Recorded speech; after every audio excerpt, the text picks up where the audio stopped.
రాజకీయ పార్టీ నాయకులు విమర్శలు ప్రతి విమర్శలు ఉండాలి కానీ దాడులకు దిగడం మంచి సంస్కృతి కాదని బీఆర్ఎస్ పార్టీ మండల అధ్యక్షులు పులి వెంకటేష్ గౌడ్ అన్నారు. కొడిమేల మండల కేంద్రంలో బీఆర్ఎస్ పార్టీ మండల శాఖ ఆధ్వర్యంలో చొప్పదండి మాజీ ఎమ్మెల్యే సుంకె రవిశంకర్ ఇంటిపై కాంగ్రెస్ నాయకుల దాడిని ఖండిస్తూ అంబేద్కర్ విగ్రహానికి వినతి పత్రం అందజేశారు. వారు మాట్లాడుతూ గత 2 రోజుల క్రితం చొప్పదండి మాజీ ఎమ్మెల్యే సుంకె రవిశంకర్ ఇంటిపై దాడి చేసిన వారిపై చట్టపరంగా చర్యలు తీసుకోవాలని అన్నారు.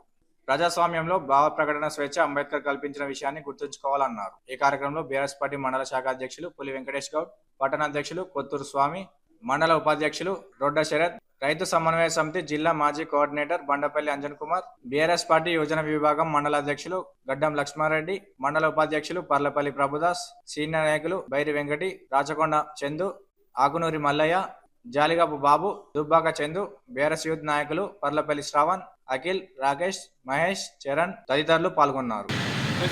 మాట్లాడితే ఇలా చేయడం, దాడులకు పాల్పడడం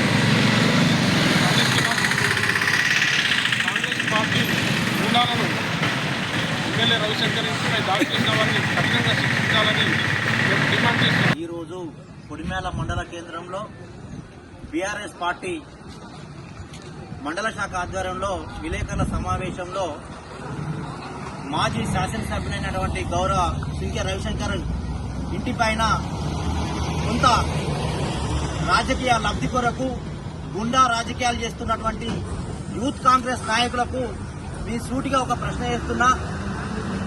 సవాల్గా వ్యక్తిగతంగా రవిశంకర్ పైన ఈ యొక్క కక్ష కట్టి నీ ఇంటిని ముట్టడిస్తాము, ఇంకొకసారి ఊళ్ళో తిరగనీయమని చేసినటువంటి యూత్ నాయకులకు నేను ఘాటుగా హెచ్చరిస్తున్నాను. నేను కూడా గతంలో విద్యార్థి సంఘంలో కరీంనగర్లో చదువుకున్నటువంటి తీరును నేను బయటకు ఒక్కసారి వెనకపోతే ఖబర్దార్ అని చూతా ఈ యొక్క సమావేశంలో మీకు హెచ్చరిస్తున్నాను. ఇంకొక విషయానికి వస్తే మా మండల కేంద్రంలో ఉన్నటువంటి కొంతమంది నిన్న రాజకీయ నాయకులు, కాంగ్రెస్ పార్టీకి చెందినటువంటి వార్డు మెంబర్ గెలినటువంటి రాజకీయ నాయకులు కూడా మరి రవిశంకర్ అన్న పైన నేను ప్రెస్ మీట్ పెట్టడం జరిగినది. బిడ్డ, మీకు అభివృద్ధి, మీ ప్రభుత్వం ఉంది, గ్రామాన్ని అభివృద్ధి చేసుకోండి, మండలాన్ని అభివృద్ధి చేసుకోండి, కానీ అనవసరమైనటువంటి చిల్లర రాజకీయాలు మాట్లాడొద్దని ఈ సభాముఖంగా మీకు తెలియజేస్తూ ముగించుకుంటున్నాం.